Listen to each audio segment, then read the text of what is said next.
Semana 10 de Lengua y Literatura, correspondiente a la etapa 2 del segundo quimestre. Hoy hablaremos de las herramientas para una mejor comunicación.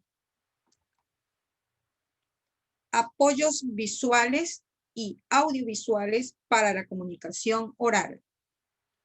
La técnica de exposición necesita una preparación previa y un dominio del componente verbal, es decir, el mensaje o contenido, su secuencia y organización, pero también el componente no verbal, que se evidencia mucho más en una presentación frente a un público.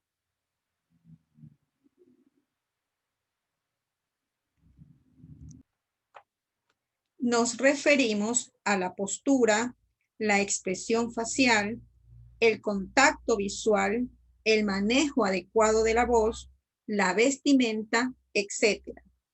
Es importante anotar que dentro de este componente no verbal está incluido el tema artefactual. Esto es, todo lo que se puede convertir en una herramienta para optimizar una exposición oral. Entonces, un pizarrón, un cartel, diapositivas, etcétera, se convierten en apoyos válidos para que una disertación tenga elementos que capten de mejor manera la atención del receptor. Claro que esto ocurre cuando su manejo es adecuado.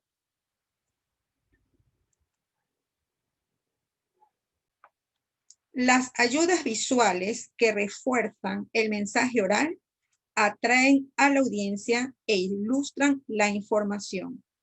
Se ha demostrado que cuando se trata de incidir sobre el público, el manejo de apoyos visuales mejora.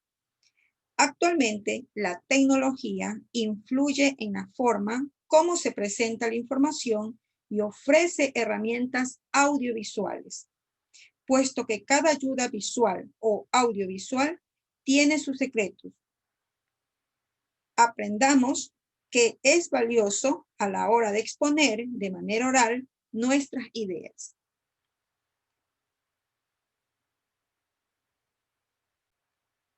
La preparación. Para elaborar una exposición es muy importante saber identificar al receptor y analizar sus necesidades.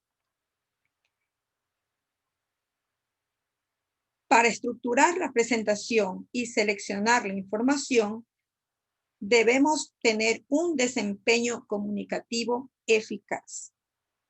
Existen varias opciones en cuanto a herramientas audiovisuales. Una de las más accesibles, fáciles de manejar y recomendadas es el programa PowerPoint, creado por la empresa Microsoft. Esta herramienta ha sido diseñada para realizar presentaciones con un texto esquematizado en diapositivas e imágenes. Ofrece además animaciones.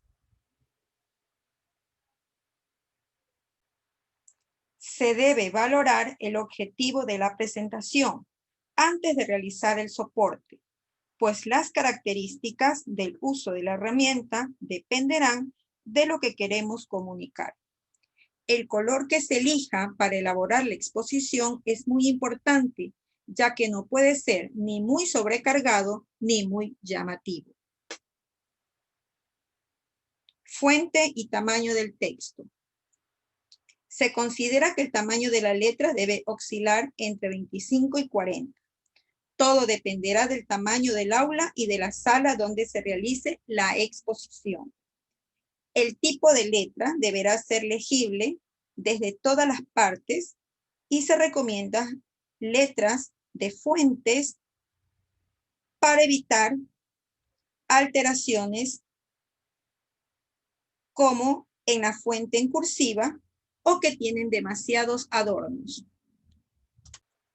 El texto debe ser muy conciso y comprensible. Se recomienda utilizar oraciones cortas en una síntesis sencilla, como el sujeto más el verbo y más el complemento. Toda la información debe exponerse en el mínimo espacio posible, dado que el exceso de letra en una diapositiva cansa a los espectadores. Las ideas deben presentarse bien conectadas y estructuradas, unas con otras. Se sugiere una estructura secuencial, un inicio, un desarrollo y una conclusión. Se propone utilizar más imagen que texto, imágenes junto al término o términos en cuestión. La imagen debe guardar estrecha relación con el tema que se expone. No existen reglas o una normativa que identifique el número exacto de diapositivas que debe tener una presentación oral, pero no es recomendable un número muy elevado de diapositivas. Debe tener muy en cuenta el objetivo del discurso y cuál es el mensaje que desea dejar en mente del receptor. En función de ello, debemos crear las diapositivas que sean necesarias. En cuanto al tiempo, se aconseja destinar 2 minutos aproximadamente para cada diapositiva. Además, reservar un tiempo para las posibles preguntas que tenga la audiencia, por si necesita un momento adicional para explicarles de manera más extenso, o también podría presentar algún problema técnico. El éxito de esta herramienta, que es el público, además de escuchar al orador, visualice lo que esté a su alcance y quiera comunicar. La clave es convertirla en un soporte visual para gráficos, esquemas, ideas claves y poder explicar con su ayuda las ideas más relevantes de la exposición. Esto en cuanto a las ayudas visuales y audiovisuales, una herramienta para la comunicación. Muchas gracias.